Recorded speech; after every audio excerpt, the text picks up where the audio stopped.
All right, now I think hopefully today we got close to half an hour here. So I hope that we finish this, and we're only basically doing one type of problem today. All right, and that's it. So we should finish a little early. Let's. We've done a lot of different things. We've talked about, can a triangle be a right triangle? Can the 3 points be collinear? We've talked about the equation of a circle, right? We've talked about the distance formula. We've talked about midpoint formula, all in one section. I mean, this is stuff that you would take almost a whole entire chapter on if it was an Algebra 2 book. Well, this book is a college algebra book, and what do? They stick it all in just one section, all right? So that's why it's taken us a week, plus a little extra day fun little day we had the other day. All right, so let's do this. Let's talk about the equation of a circle. Do you remember what the equation of a circle is? Yeah, I'm going to put the radius thing on the right. Is that okay? Just for what we're going to do today. It's equal to radius squared. Remember that? And the rest of it kind of looks like Pythagorean theorem, doesn't it? So watch. I'm going to do this. I'm going to do this. Remember, we talked about this yesterday, I believe, didn't we? Real quick. We said, what really is the equation of a circle? Well, it's a circle, right, with a center, and it's basically just the length of the radius. That's what we're finding right here. This is the distance formula. Why is this a distance formula? Because the equation of a circle basically is finding the length of the radius of that circle. Remember that? Remember we did the circle, and we had the x and y on the outside, and what was the center? What letters did we use for the center? H and K. So do you remember how we did that? It goes from the point xy to the point hk. So how would I do that? X minus h. Remember that? And then it's what? Y minus k. Right there is the equation of a circle. It doesn't matter. You're right. But normally on a circle, though, we always put the x first. So let's always do it like this. Okay, we'll put the x first. No. Well, the thing is, when you write the equation of a circle, you're not really going to put a number in for x. X is just going to stay the letter x. So it's a lot better if we just keep this x, okay, and then keep this y. We'll put those first. So we're not going to put the h first. We'll always put the x and the y first, okay? Now, technically, if you did stick a number in there, the only thing that changes by changing the order is just whether it's positive or negative. And if you square it, it's still positive, but when we write the equation of a circle, the x will always go first, and the number will always go second, right?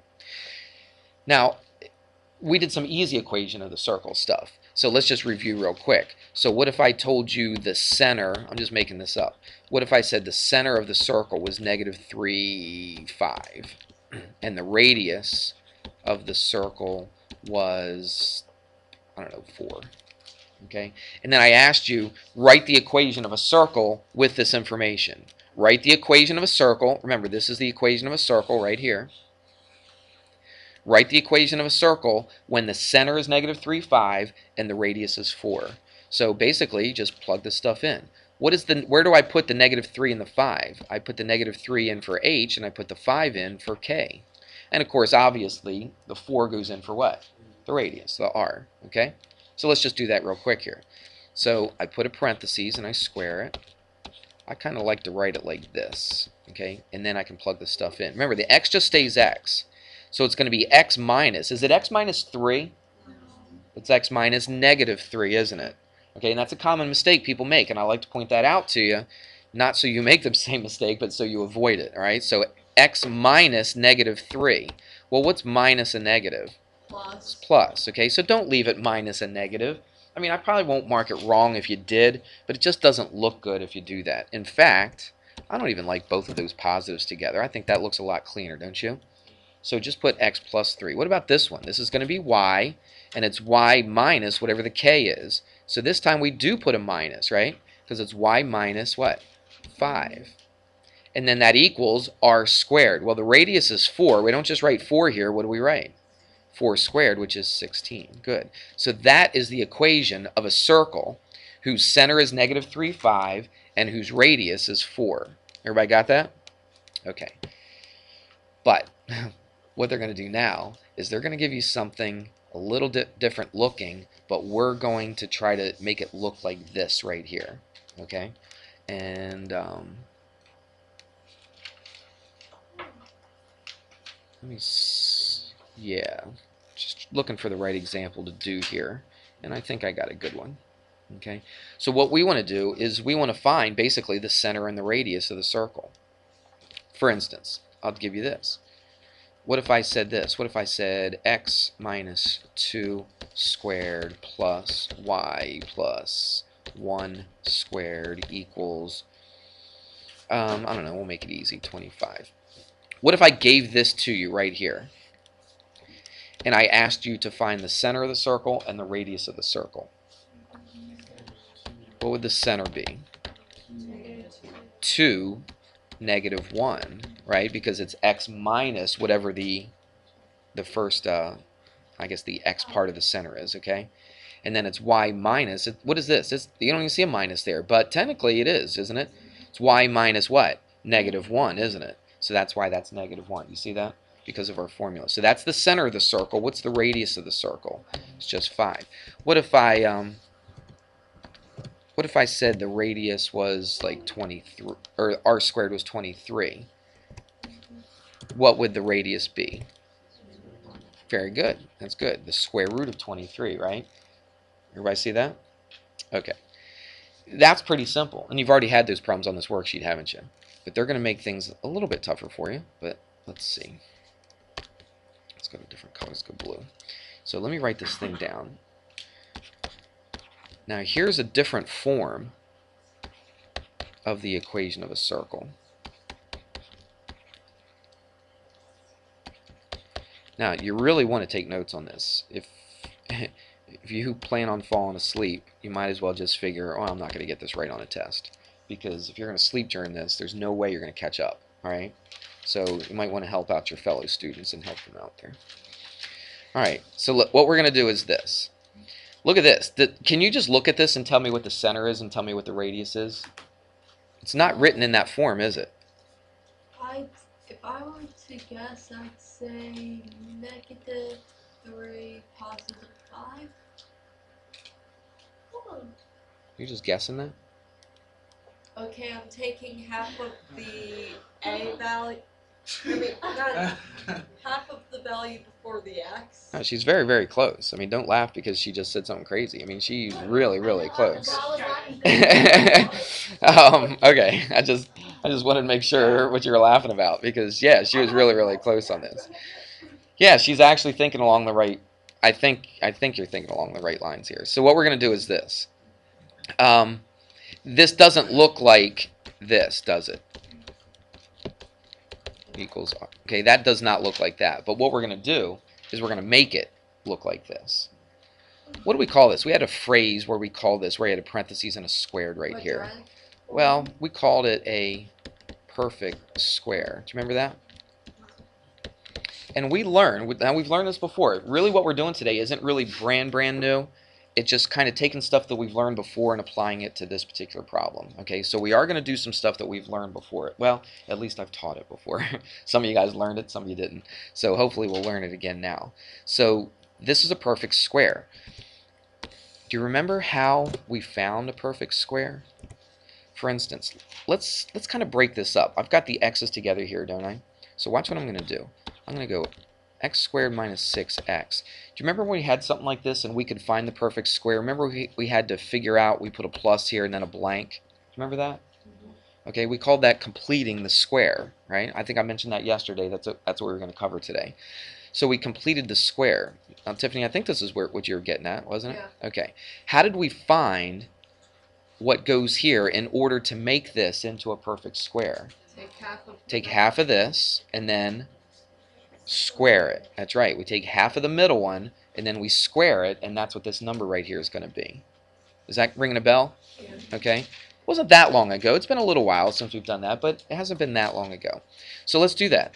So in fact, I'm going to do that in a different color just so it stands out a little bit. So if I take half of 6, what do I get? 3. And if I square it, I get 9. So I'm going to put a 9 right here. All right? Now, you got to be careful. This is an equality, right? This is an equal sign. So I can't just arbitrarily just throw a 9 on the left-hand side unless I do what? Unless I do it to the right as well. Do you agree with that? Okay, remember, whatever we do to the left-hand side, we have to do to the right-hand side. So I can't just, out of the blue, pluck a 9 out of the sky and just stick a 9 right here, can I? So what am I going to have to do to the other side? I'm going to have to put a 9 over here, aren't I? All right, and let me give myself some room. And so it was a 0, so if I add a 9, what do I get? I get a 9. You with me so far? Now, why did I do this? I did this because now this is a perfect square. Now I can write it like this. And that's what I wanted to write it like all along, isn't it? Okay? So let's keep going. Let's do the y's. Let's put the y's together. So I'll put a plus right here. And look what I have. I got a y squared plus a 10y, right?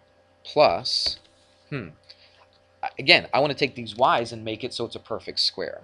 So I'm going to have to put a blank right here and figure out what goes here. And it's the same idea as this, right? What do? You take half the middle number, half the 10, which is 5, and then what do you do to it? Then you square it, and what do you get when you square that? You get a 25, don't you? Okay? What about this 25, though? Can't forget about that. That's like another plus 25, isn't it? But what we're going to do, and I should have probably done this right off the bat, we're going to take this 25 right here, and we're just going to chuck it to the other side. All right? Because it's kind of in the way. Because if I added 25 to this 25, it would make it a 50. And is that a perfect square? It's not. Okay? Yeah, I probably should have done that first. Yeah, I probably should have. Okay? So let's take this 25 and throw it to the left-hand side. I mean, we can do it now. It's not that big of a deal. What would I get? Just a minus 25. Okay? So I'm taking this and I'm putting it over here. I subtract a 25 and I subtract a 25 from here. Okay? Now watch this. Do you see that yellow 25 right here? That's a different 25 than this one. Okay, don't let me confuse you on this. So if I can't just arbitrarily add this 25 to the left-hand side, what am I going to also have to do to the right-hand side? I'm going to have to also add a 25 to the right-hand side. Now you got a couple 25s here. Let's go through this one more time. Probably the very first thing I should have done is just take this 25 and subtract it and put it over here. There it is right there. And then what did I do here? I figured out that was a 9, so if I add that to the left side, I also have to add it to the right side. So that's why I did that over here. Right here, I figured out by completing the square that this was a 25. I can't just arbitrarily just add a 25 to the left side. What am I also going to have to do? Add a 25 to the other side. Now this problem works out nice and easy. This is a really nice, pretty problem. Okay, it works out real good. Whoever figured out this problem rigged it so it came out real nice and pretty. Okay, so let's do this. Let's take a look at that right there. We made that into a perfect square, didn't we? And we did it on purpose because we wanted it to look like an equation of a circle. And we noticed that the equation of a circle is a perfect square, isn't it? It's a couple of them. So now I can do this. Now this is a perfect square. So what do I write inside of here? It's going to be x minus, it's always this sign. Remember talking about that? And then how do I find this? I can find it two ways. It's either half of this or it's the square root of that. Okay, it's all coming back to you now, completing the square. So what's going to be here then? Just a 3. All right. Now this is starting to look like an equation of a circle, isn't it? Let's put a plus right here, since we're a plus y squared. Look, this thing right here is now a perfect squared because we made it into a perfect square. So what goes in here? Y plus what? 5, right. And how did I know it was plus? It's always that sign right there. Now it's really looking like a perfect square. Look how, remember I said it was rigged for you? Okay, because look what happens. Minus 25 plus 25. What happens there? Adds up to 0, doesn't it? Okay, and what am I left with? A 9. Now it's nice and pretty. So what if I asked you what the center of that circle is? It's 3, negative 5. Very good. Okay, because it's x minus h, right? So the h has to be a 3, not a negative 3. It's a 3. And this is y minus negative 5, isn't it? All right, and so it's negative 5 right there. And what's the radius then of this circle? What is it? It's 3, because remember, this is r squared. R squared equals 9, so r, right, you take the square to both sides, so r has to be 3. And there you go. So you took something real crazy looking like this. Now, Tiffany was close, but she said negative 3 and positive 5. Okay, but it was actually positive 3 and negative 5. She was probably thinking this was negative 3 and this was positive 5. But you had to switch it around, okay, because the x minus h and y minus k. So what do you think? Think that's doable?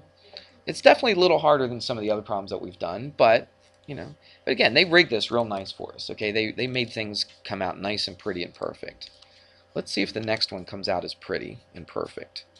What do you think? Think it will? Nobody's talking to me? Yeah, I kind of doubt it will. Um,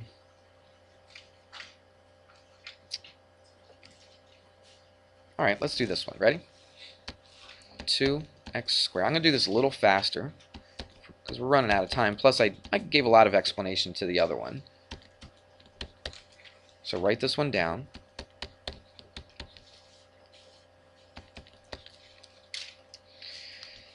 What's a little different about this compared to the other problem we had? The other one, all the x's were together, weren't they? And all the y's were together. So let's do that first. And Gabby, you're right too. The coefficient in front of the x squareds.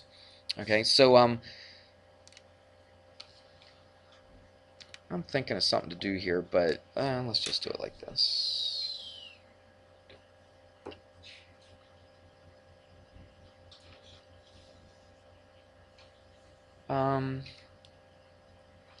They do it a certain way. When I looked at this problem, first thing I saw that everything had a 2 in common, didn't it? So I'm going to do that because I want in order to complete the square, I want this thing right here, this coefficient, to be a 1. So I noticed, and I think they probably rigged it again, I noticed that, you know what, it'd be kind of easy if I just divided everything by 2. Would you agree? So divide this by 2, by 2, by 2, by 2. That's the first thing I'm going to do. I have to divide this by 2 as well, alright? So look what happens. Now I have an x squared plus a y squared minus a 3x plus a 5y, and that equals 1/2. It's not always going to happen like that, okay? They don't always write the problems where you can always divide by the same number, okay? But in this problem they did, so I think that makes things a little bit easier for us. Would you agree? I think so. Now, if you look at the example in the book, they do it a little bit differently. They still come to the same conclusion, but I think this might be a little easier. Now, what did we say earlier? They didn't have the x's together on this one. So let's put the x's together. So I've got x squared minus 3x, and then I've got all those x's. Then I put the y's together, plus y squared plus 5y, and that equals 1/2. We good so far? But now look what we're going to do. This thing right here, I want to write as a perfect square. So I need to write it like this: x squared minus 3x plus, always look to put a blank there. And then we'll do the same thing with the y's. Put a y squared plus 5y plus blank, right? And all that stuff equals 1/2. So all we've done so far is just, the only math really that we've done is we just divided by 2. Right here, all we did was just rearrange some stuff, didn't we? And we left ourselves open to make this a perfect square. So now we got to figure out what's going to go here. Now this one's a little bit tougher than what we did before because this is an odd number right here. But we can still do it. So let's do this in our head. If I take half of this, what do we get? Okay, 3/2. And let's not even worry about the negative. You know why? Because we're going to square it anyway. So I wouldn't even worry about the negative. Let's just look at the number itself. So it's 3/2, right, if I take half of it. But now I have to square it, don't I? If I take 3/2 and I square it, do that in your head. What's 3/2 squared? It's 9/4. Everybody see that? Now I can't just add a 9/4 to the left side. What am I going to have to do? I'm going to have to add a 9/4 to the right side as well. A lot of people forget to do that. So make sure you don't just add it to the left side, you also add it to the right side. Does that make sense? Because whatever you do to the left, you have to do to the right. Basic algebra principle. Let's do this one right here. How do we find this one? Well, we take half of this, which would be 5/2. Then we square it. What do we get when we square it? 25/4. So we add it to both sides. 25/4. Now, we've made this into a perfect square. So this is going to be x minus 3/2. Right? We talked about how to get this on the last problem, so I'm just going to write it down here. And this is y plus, what's that? 5/2. And that thing's squared. Equals, and now we have to add this stuff up. This really isn't that hard to add up. These already have a common denominator of 4. How would I write this with a common denominator of 4? I put 2 over 4, wouldn't I? Okay, so this is 2/4 plus 9/4, which is what? 11 plus 25 is 36/4. And that's a nice easy number, isn't it? Because you know what you're going to do with this. That's the radius squared, isn't it? So again, they rigged this a little bit for us too, didn't they? Aren't they nice? Making things a little bit easier for us? Sure. All right. So now I'm basically ready to tell me ready to figure out what the center and the radius of this circle is. Okay. And that's what they ask on this worksheet. So what is the center? It's an ordered pair. Okay. So what is it? It's 3 over 2 and good, -5 over 2. Make sure you do get the sign straight. Again, that's another problem that students have, okay, is looking at this and say, oh, it's -3 over 2. Well, yeah, but it's x minus 3 over 2, so the h is positive 3 over 2. This is why minus and negative, isn't it? So it's minus -5 over 2, so it's -5. So that's your center. And then the radius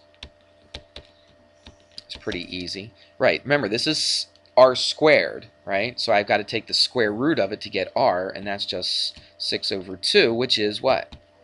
Which is just 3. Okay? And there you go. What do you think of that? Not too bad, is it? I think I might have built it up to be a little bit harder than it really was. Do you? I think so. Yep. Alright, well, you got a couple real good examples that I've done for you, so you can always go back on YouTube. Look, I'm feeling a little, don't know what I'm feeling, but anyway, my last, 6 lessons that I put up on YouTube all have 0 views on it. So, either that means I'm a really good teacher and everybody's getting it right away in class and nobody needs to go back and look, or you're just not going back and looking at these things and you need to, alright? So, somehow I think it's probably the second choice, alright? So if this is a little confusing to you, if you go home, I know what it was like. You learn something in class and you think, yeah, I think I got it. I think it makes sense. And then you go home and you try to do a problem, and then guess what? It's like you were never even in class, right? Does that ever happen to you? Yeah, it happened to me all the time, okay? I understand that. Okay, I don't think just because I say something once that you get it right away and you never forget it, all right? I'm not that naive, all right? Because I was never like that. I mean, there are some students that are like that, but I was never like that. So you're going to have to go back, look at the book, look at your notes, look at the YouTube, use all those as your resources. Okay, I'm not saying you only have to go to YouTube, but it's definitely a good resource for you. It's a good place to go to do this. All right, now I only gave you 2 problems. There's only 2 of those problems on this worksheet, so you should be able to get those 2 done, and then we'll move on to section 3.2 on Monday. Everybody good?